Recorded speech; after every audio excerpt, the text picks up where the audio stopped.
All right. I'm seeing us stabilize a bit in terms of attendees, so I'm going to go ahead and get us started. So once again, welcome everyone. My name is Christy Wake from the Center for Faculty Excellence, and I'll be facilitating this session kind of in the background for the most part. But I do want to welcome you to the research conference, the very first virtual research conference promoted by the Center for Research Quality. And this is the first paper presentation of the day.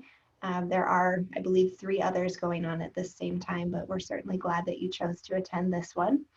This is the Assessing the Effect of Global Mindset on the Development of Leadership Competency. Before I introduce our presenters, I'm just going to take a couple minutes to talk through a couple housekeeping items. And here we go. We are using Zoom for the webinar platform today. And you can adjust any audio settings that you have using the audio settings button in the lower left corner. When you click that, it'll expand a window. You can test out your microphone, see if your speaker is working the way that you are hoping it would. Sometimes those are the most challenging things during these webinars is the audio. So that's how you can access all of those settings and make adjustments. Down in the center of your screen, you'll see that you have a few options for engagement. You do have a hand raise option, and because we're a smaller group, that might be something that we can manage for today. However, we would like to request that you all utilize the chat area. We actually don't have that icon displayed down here, but where the Q&A is located, you'll see, actually here it is, never mind. There's a chat button. You can click on that and type in any questions or comments that you have. We'll be monitoring that space throughout the webinar today. And you do have the option when you enter in your question, if you'd like to send it anonymously, you can. Last thing I want to point out is the view options. Sometimes Zoom, the window displays at different sizes or different ratios, and so you can adjust the ratio that displays at, clicking on the view options drop down. Okay, so now it's my pleasure to introduce our 2 presenters for this session. We have Dr. Sri Banerjee and Dr. Bruce Reagan. And I believe Dr. Bruce Reagan will be kicking things off this morning. So I'm going to go ahead and pass it to him now. Bruce? Thank you, Christy. I appreciate that. Hey, welcome everybody, and thanks for taking your valuable time today to spend a little bit of that time with us. Christy, go ahead and let's go to the first slide here.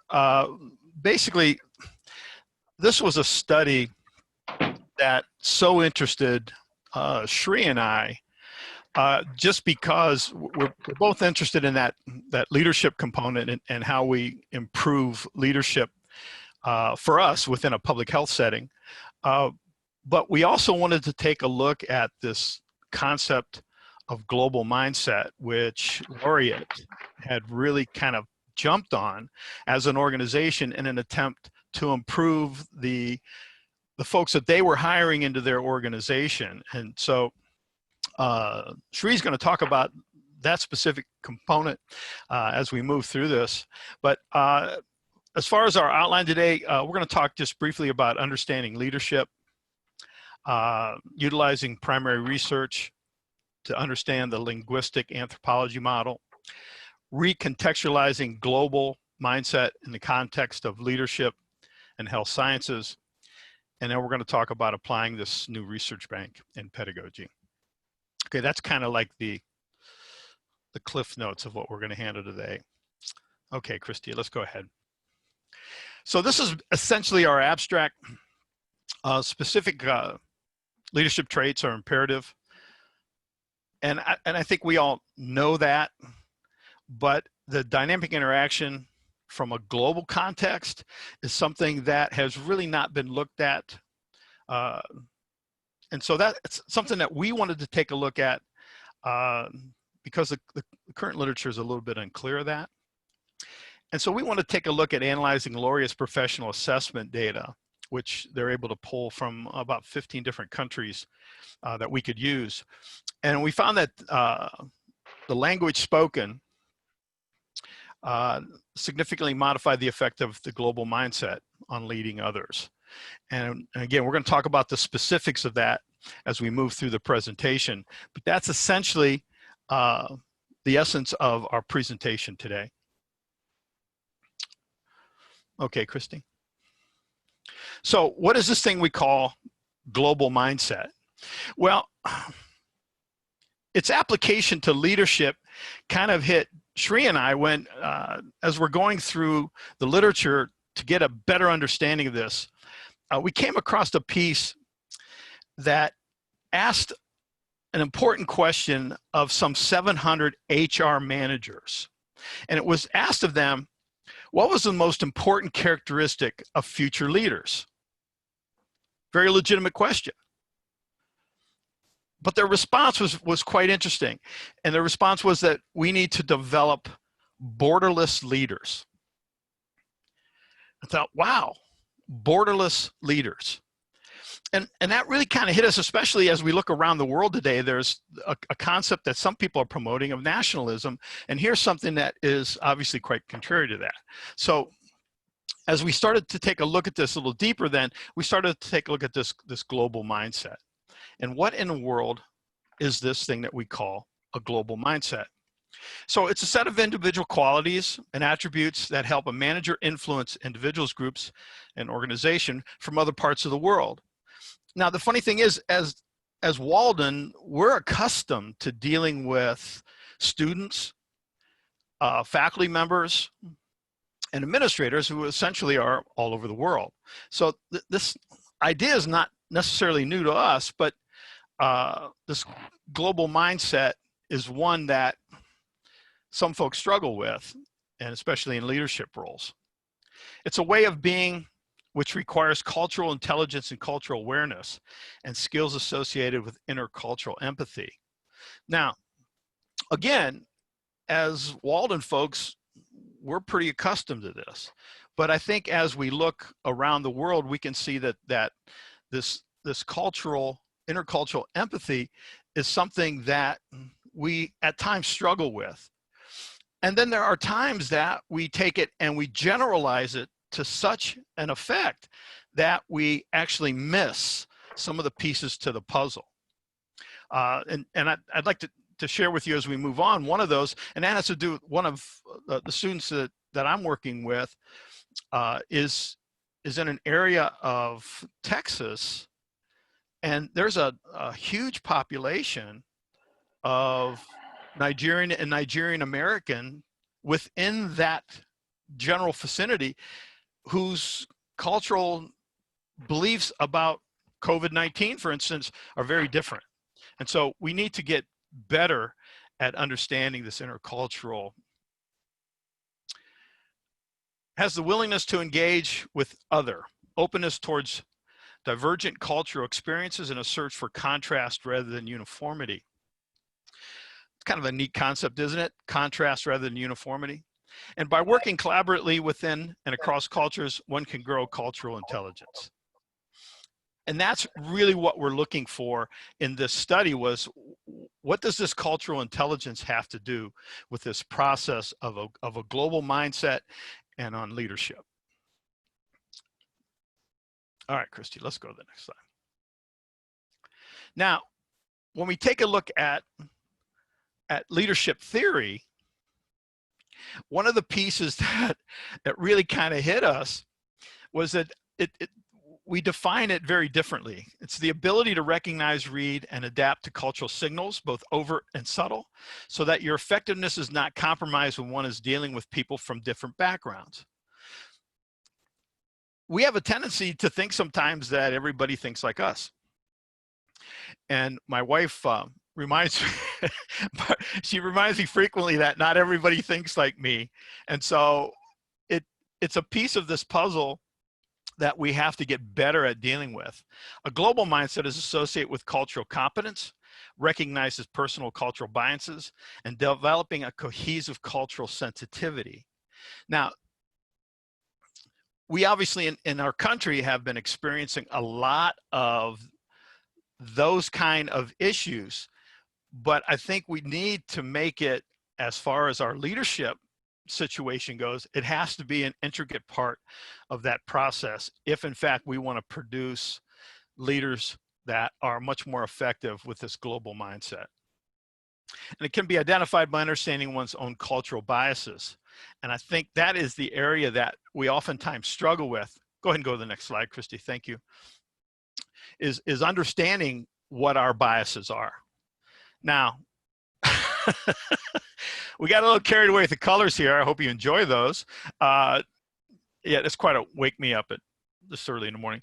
But the bottom line here is that linguistic anthropology is the language of socialization tradition.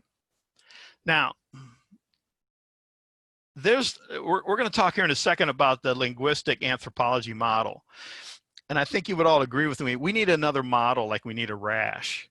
So, you know, just like, holy, another model. But I think as you take a look at the concept behind this linguistic anthropology model, because it's how language influences our social life, either as individuals and communities, okay? And that's a real critical piece of this process, because linguistic anthropology essentially explores language and how it shapes communication. And language, as we know, plays a huge role in social identity, group membership, and establishing cultural beliefs and ideologies. And so language is such a critical piece of this puzzle as we take a look at how culture plays into this concept of a global mindset and how it then plays in to leadership. One of the pieces that we have to take a look at is what is effective communication? And generically, about 58% of effective communication has nothing to do with the words that we use, but it has to do with our body language, so to speak. About 35% of effective communication is the tonality or the tone of voice that we use. And only 7% of effective communication generally is what we say. It's the talking part of it, okay, the words that we use. And what we know from linguistic anthropology model is that those things change within cultures. And so what we think we're saying in a particular culture may be completely different in another. But what we've gotten accustomed to is that we're going to take a particular group of people. Let's say we're going to take a group of African Americans, or we're going to take a group of whatever, and we're going to attach these cultural norms to them, when in fact within that group itself there's going to be a myriad of different cultural norms, and we have to understand better the linguistics, the language, the models that those folks, those smaller subgroups are using within those larger groups. Okay, Christy, go ahead and go to the next one if you would, please. Okay. You gotta, yes, yeah, you're welcome for using all the, yes, yeah, we use multiple colors here as well. So the bottom line here though is, and I was really trying to find something, and as I was talking to Sri, I was trying to find something that really kind of summed this up. And I live in North Carolina, and so one of our heroes in North Carolina on PBS is the chef Vivian Howard. You know Vivian? Okay, well, Vivian's got a little pizza place down in Wilmington where I live. So, but one of the things that really kind of hit me is when Vivian was talking about barbecue. Okay, Bruce, what does barbecue have to do with linguistic anthropology? Okay, so let me ask you, when I say barbecue, what do you think of? Do you think of a tomato base? Do you think of a vinegar base? And if you're in Creole country, your idea of barbecue is going to be completely different than any of those first two. And as you move through North Carolina to South Carolina and Georgia and around the Horn, barbecue is completely different. But if we basically jumped out at you and said, hey, how would you like some barbecue? Would you know what we were talking about? And that's the essential piece of linguistic anthropology. We have to get better at asking those key questions of what are we talking about? And it may be flippant to compare culture to barbecue, but the essence is the same. It changes by a variety of geography, culture, ethnicity. There's a variety of demographics that play into actually understanding what we mean when we say linguistic anthropology or we say barbecue. Those questions have to be asked. And so that's really the kind of the key of this whole process. And in our world of public health, when we look at things like how do we impact people regarding COVID-19? Well, we have to understand what their beliefs, their attitudes are in their particular group of people, rather than taking this generic piece and saying, well, oh, well, this is how these people believe. Really? Okay, well, what about these subsets? Do they also believe that way? We know that among African Americans generally, there's a distrust for the healthcare system. Now, does that apply to everyone? No. Is it stronger in some groups than other? Yes. And the more that we know, and a lot of it has to do with this linguistic piece and understanding the culture of the group that we're dealing with. That makes sense? It's kind of a crazy term, but I think for a lot of us, it basically takes what we've known all along, that culture is such an important piece of it, and it ties it directly to this linguistic piece. And so to be able to solve this problem, we need to look at those linguistic pieces, because what we say, and as this model will show you, the tone and speed of our voice, gestures, facial expressions, and personal and social values can all change based on the linguistics that we use within a particular group or culture. Okay, next slide, please. I'm going to now turn it over to my colleague and friend. Shree's going to take us into the research side of it. Shree, all you. Thank you, Dr. Reagan. Thank you for that wonderful background information that you provided. It really, all of, as Bruce said, all of these elements and aspects of global mindset and understanding how language plays a role in that really factored into how we conducted this roughly 2-year study from the grant that we got from the faculty research initiative. So this was what informed our formation of the research gap. So we wanted to specifically find out how cultural aspects of language influence leading others from a global mindset.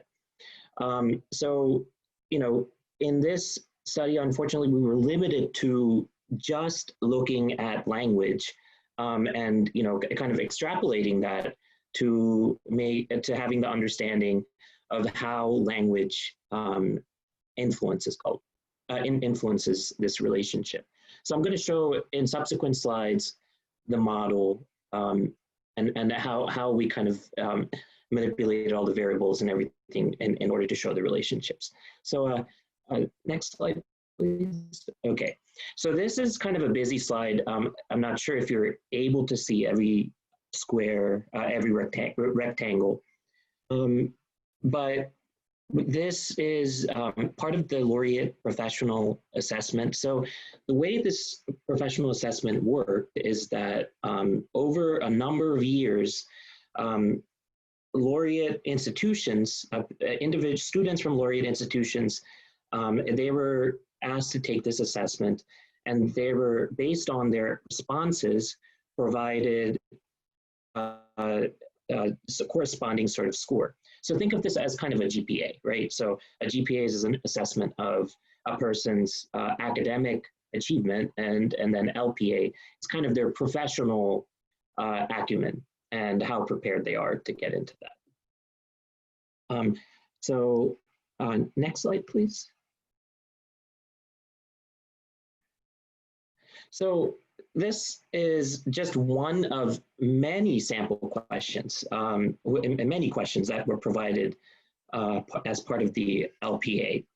And if you take a look, maybe you can kind of answer on your own what is, based on the scenario that's provided. One of your coworkers is responsible for creating a weekly progress report of the patients. You have developed similar reports in the past using the same software that he is using. Your coworker is new to using the software. You notice that he's using a very inefficient process to complete the weekly report. So as a result, he's doing more work than necessary. So what is a step that you would, and this was used to understand kind of the cognition, the understanding of the student of leadership traits and other types of traits that were assessed within this LPA. Next slide, please. So when we first had the proposal, we had to submit a proposal in order to be assessed if it's acceptable for the FERD grant. This was the model we kind of started off with. So as you can see, global, it's a simple model. Similar to what Bruce was saying, we don't really need any more models, but sometimes we need something to work off of in order to clearly illustrate how we're going to be conducting a study. And when it's or analysis, when it's something that is this long, you really need a guiding model. And as Dr. Reagan said, there's about 15 different languages that were incorporated into this significant study. So global mindset versus leading others, right? So this is where that is a bottom arrow. So the first thing that we explore and the findings that I will be showing you has to do with leading others, okay? So we explore that variable. Then we try to determine kind of how language spoken is related to leading others. So that's what I'll be presenting in the subsequent slides. Then using Pearson, we actually went in and determined what language was, had a higher kind of relationship versus a lower relationship. So I'll show that in subsequent slides. Next slide, please. So as Dr. Reagan indicated, there were multiple languages, and these were all of the countries that were included. So this is a multinational assessment that was conducted by Laureate, and so there was a lot of useful information that came out of this. I made a small note there. Brazil was excluded due to insufficient sample size coming out of there, and it's curious why there wasn't as many respondents, and it might have been the way it was administered. However, rest assured, we were able to capture Portuguese from, of course, that's the national language of Brazil, but even though we weren't able to capture Brazil, we were able to actually capture the responses from Portugal. So this is how Portuguese was covered. Okay, next slide, please. Okay, so this is, again, another busy slide. There's a lot of numbers. So putting some numbers into what Dr. Reagan wonderfully introduced to us, I think really will hit home with understanding how all of this works.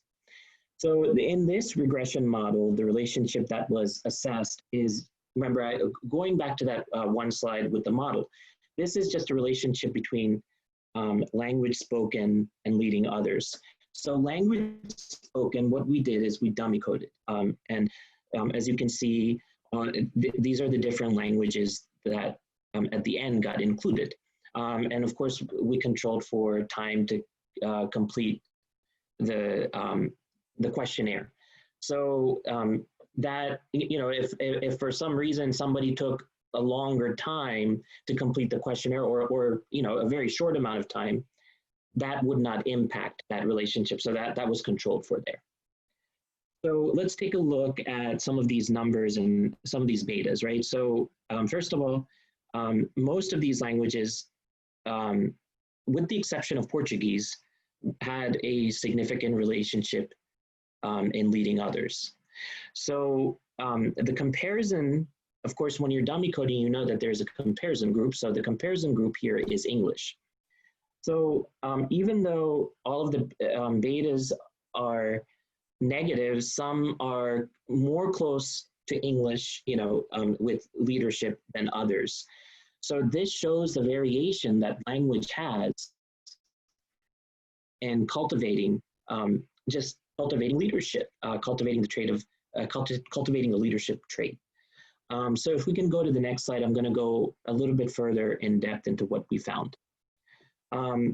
So main thing, we found that leadership proficiency level is significantly associated with language spoken.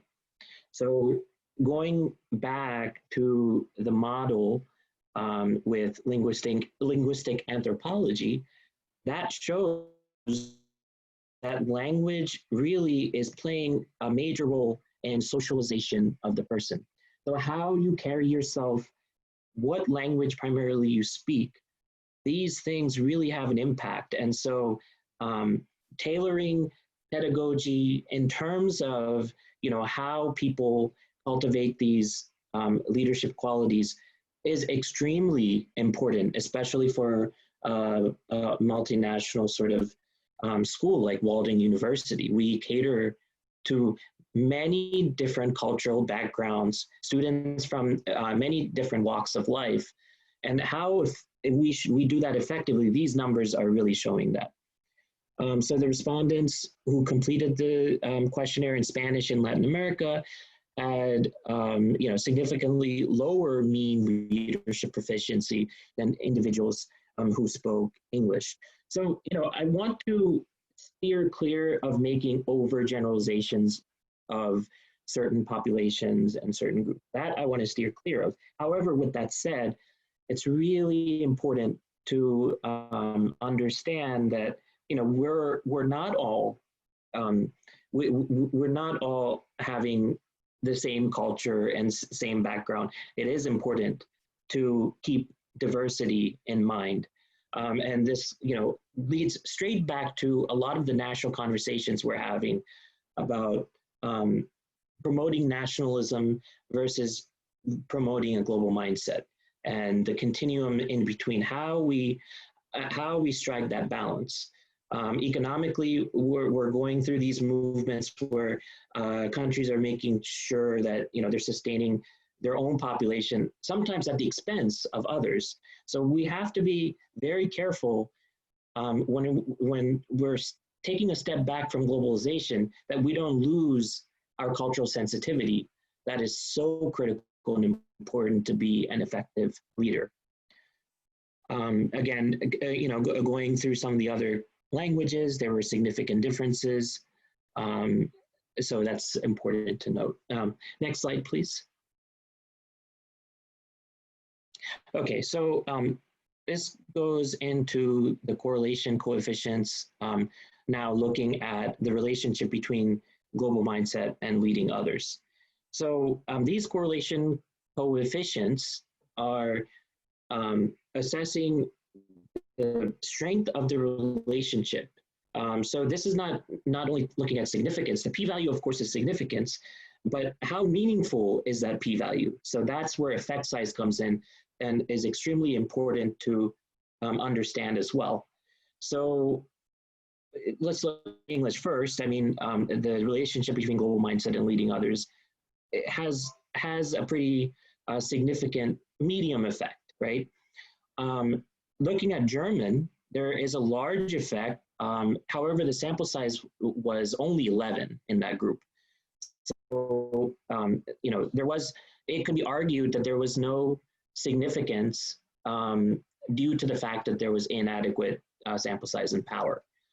But as you can see, if you look at the global sort of relation, and use a different word here, if you look at all different languages, that's the bottom row, right? If you look at that, there was a significant relationship between global mindset and leading others, and the effect was medium. Okay, next slide, please.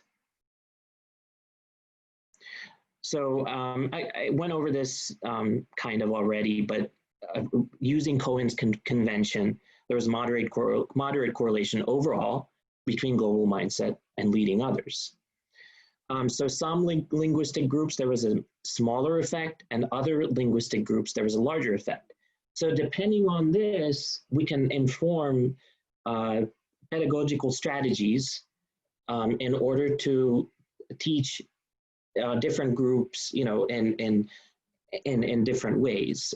So there might be certain pedagogical approaches which work better for a certain group versus others, especially when we're cultivating leadership.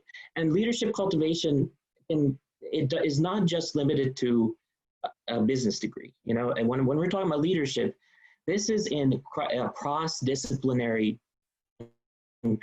sort of finding. So it can be in public health, it can be in nursing, it can be in many different disciplines all across the university.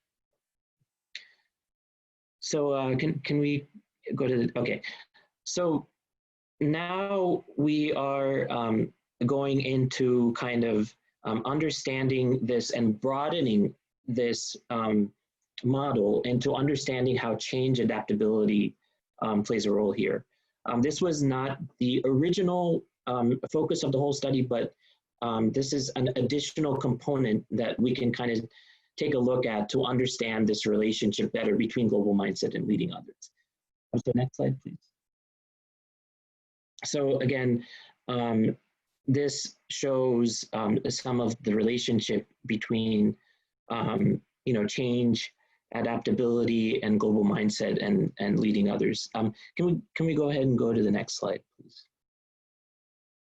So some change in general, right? Uncertainty, change, all of these things, they disrupt routine sort of flow of things, and it can be disorienting. So learning new skills to cope with the environment does not necessarily lead to lessening anxiety when it comes to leading others. So you might think that change adaptability is always good, but we have to be careful and try to also focus on resilience and some of these traits when we're understanding the relationship between global mindset and leading others. And that can be disorienting. So think about the concept of cognitive dissonance, right? So when you're learning new concepts, when you're incorporating a global cultural mindset, this can lead to some related anxiety, and you have to be able to, be resilient and be flexible. Okay, so next slide, please. So, controlling for seconds to completion, institution, and assessing for the association for the global, for global mindset and leading others. So change adaptability was used as an effect modifier and found that low change adaptability leads to better association between global mindset and leading others. It came as a shock to us initially because, you think that change, if you're adaptable, then that might be helpful, but it seems like stability and resilience it might be something that may need to have focus on in subsequent research. Next slide, please. So this is a little reflection piece here for all of you that have been so attentive in listening to the presentation. So now that that there is certain linguistic approaches which play a role in global mindset and cultivating leadership. Now that you know this, what are some strategies that you can use in your classroom to try to cultivate this kind of global mindset that is so critical to being a successful leader? Do you have any ideas on how you can do this? I know we have people joining in from multiple disciplines. So if you can maybe type in the chat box, and so we can maybe do this and respond to questions that you may have at this point. Dr. Reagan, did you have anything to add at this point as well? Well, I think, Sri, that the real key has to do with the fact that we as people looking to embrace a wider assortment collection of folks, that if we do not take into account the cultural differences and use what you've described very well as this global mindset, then not only are we not going to be effective leaders, but we're just plain not going to be effective. Because by taking a generic approach is that, oh, here's an idea that meets this large group of people, then our effectiveness is diminished greatly. So as we start to take a look more at the subcultures within a culture, instead of looking at, oh, everybody who lives on the east side thinks this way, well, nothing could be further from the truth. You got 5 different cultural groups that live on the east side, so to speak, and each of them have a different view. And it all has to do with this global mindset. So for those people who are sitting out in the audience thinking, well, you know, I'm not going to do anything globally. Well, in fact, you do. Just by living in the communities that you live in, there's a global structure about the community that you're in. And if we use this concept of saying, hey, we need to be more knowledgeable about the subgroups, subcultures within our own global community, then we can be more effective in the different initiatives that we take for, as you mentioned, for a public health setting, for a political science setting, for, you know, whatever setting we're looking to be in. So. Yeah. I completely agree with that. I think that even within a culture that seems homogeneous is in fact not. We are very multicultural. Even in the community I reside in Lancaster, we have an Amish community who has their own set of traditions, beliefs, cultural ideas, which not only contribute to their own community, but contribute to the community at large in Lancaster County. So not being aware of that is at our peril. It really would be costly for us. So I wanted to go ahead and address some of these questions. One of them, we were asked about the LPA being translated. Correct. The LPA actually was translated and administered in all of these different languages. So ensuring that, one of the ideas about incorporating into pedagogy is that ensuring that learning content, examples, and scenarios include referential details and settings that represent different cultures. They're using case studies, which have, completely agree, like using case studies that may be enriching to the concepts that you're teaching. Individuals that are from different backgrounds can actually really help to have a full curriculum. Dr. Vicky saying, I professionals and guest presenters from various cultures and disciplines to expose students. Study travel was also a favorite approach. How do you envision we might adapt international cultural exchange post-pandemic? So, a lot of things that come out of that is not necessarily, cultural exchange in terms of having different perspectives necessarily visit your class, but also people from different disciplines. So culture is very broad here. And I think there's really excellent opportunities in the online classroom to incorporate all of these multiple perspectives. I'm going to go through this. I know we're running out of time here, so I want to be respectful, of the time that we have together. So I'm sure that being conscious of cultural difference in a group will bring about efficiency in a group made up of many cultures. Absolutely. That allows for intercultural communication to be cultivated a lot better when we are respectful and sensitive to culture. What was the distribution of the participants with respect to subject matter studied? Courses in leadership, cultural awareness, along demographics. We're limited to the data that was collected with the assessment. So in terms of some of these breakdowns, we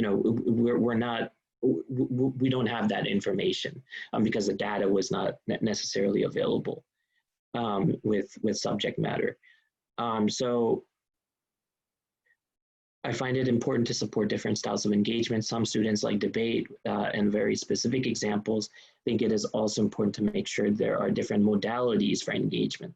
Yeah, good. So not only is real-time, maybe like we have now, seminars, things like that, important, but also, announcements, and certain cultures have more power distance than others, right, between faculty and student.